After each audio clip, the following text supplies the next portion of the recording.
can barely stand. The wind is that strong. And deputies will be out here searching again tomorrow. They're asking anybody who's recently seen her to come forward with any information.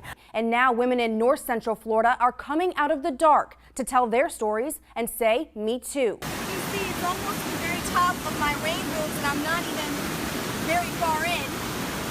She bought a $20 Gold Rush doubler last week, and she's choosing to receive it in one lump sum. And the lights play along with the music. Over here is the Christmas tree he has set up. You'll see this is the lookout that people can pull over and see Paints Prairie. Welcome back. A fast-moving wildfire in Southern California is already proving to be deadly. Well, a relationship between a high school student and a family friend and boys soccer coach is something the parents didn't at all see coming. It was pretty warm. It was pretty warm today. Well, get ready for some sweater and or jacket weather. That's coming down the road. Every day it feels a little more like home. Kristen Babick is a survivor, returning home to Gainesville with the strength she didn't have the last time we spoke. I can take deep breaths without having the muscle spasm along with it. But she can't shake the flashbacks from that night in Vegas. I just close my eyes and I can see everyone around me and Jason Aldean on stage and everyone just having so much fun, and then it turns to total chaos. She says she can't wrap her head around the violent actions of the shooter. Not knowing why is probably one of the biggest things for me, because I like to know why. I love puzzles, I like to figure things out. I can't figure this out. Kristen's friends welcomed her home with flowers, notes, and a mural on the 34th Street wall with the Bible verse she's been holding on to. Let light shine out of darkness. She was set to attend Florida-Georgia line in Tampa this weekend. I can't be in crowds right now, and especially in the same kind of setting. Her hope for other Vegas shooting victims is clear. Just know that whatever pain he's caused you, the light always shines through the darkness. Kristen is focusing on the light. Crystal Bailey, TV 20 News. Finally, closure. Lynn Jackson Stevens has waited nearly half her life for that closure. She was missed. She's missed from her sisters, her siblings. They've all passed now, and they often wondered what happened to their sister. In March of 1990, 78-year-old Ella Mae Williams went missing from her home in southeast Gainesville. We had high hopes that she would be found. It was known that she had dementia. She was 78 years old, and we knew that she most likely had wandered off. A missing persons report was filed with GPD, but no one could find her. Investigators tell me that back in 2001, some kids were playing through this wooded area and they came across a human skull and brought it home.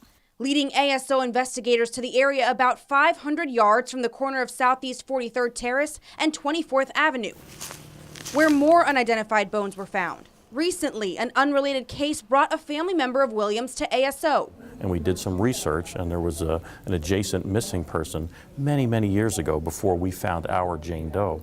So we did some familial DNA testing, and it came back as a match. With the help of the FDLE, the cases were put together and solved. I can't thank them enough how much of what they've done for us, this family. I'm just so glad that they didn't give up, because we did. We really did. Her remains are at the UF Pound Human ID Lab for further testing into the cause of death.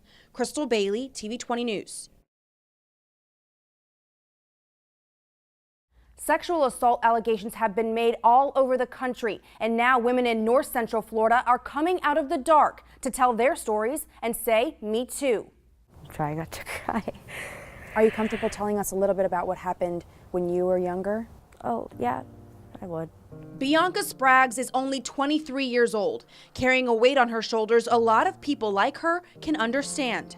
When I was 9 years old, I don't remember when it started, but I just remember someone that I called family just took advantage of me. They did it in front of my little brother. Janelle Fairless has a story of her own, but she believes she erased the trauma from her memory. One of the kids from the neighborhood that he hung out with just climbing into the bed with me and doing something, and I don't remember what happened, but I know that I was not okay with it. For 3 years, Spraggs kept her situation a secret. I didn't know at the beginning that it was wrong. So what gave you the courage to come forward?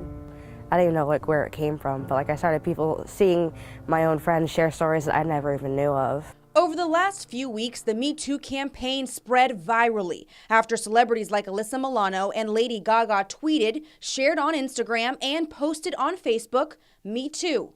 We have not addressed the issue of shame and how it impacts a person's desire or willingness to disclose, report, or seek help after a sexual assault has occurred. Gretchen Casey, victim advocate in Alachua County, founded a campaign of her own, Unshame, and has locally supported the national Me Too movement. I've seen as greater than 6 million people have posted on the Me Too campaign. But long before the hashtags, the movement began with activist Tarana Burke and founder of Just Be Inc., who works closely with young girls in urban communities who've experienced sexual abuse.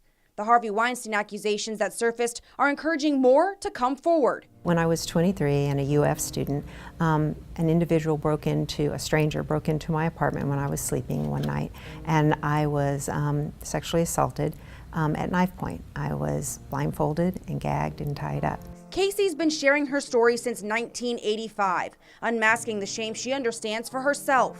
1 out of every 6 women is the victim of attempted or completed rape in America. 1 out of 10 victims of sex assault are men. But Casey is looking beyond the numbers. Those people are our brothers and sisters and our coworkers and our classmates and the people that we work with and the people that live down the street from us. People with testimonies. So do you have a daughter? I do have a daughter. She's hopefully not going to have to go through nearly as much as our generations and the generations above us have had to go through. What would you say to other women who are afraid to come forward? It may take a while, and that's okay, but just give yourself time to find the strength to speak up. This shouldn't be normal.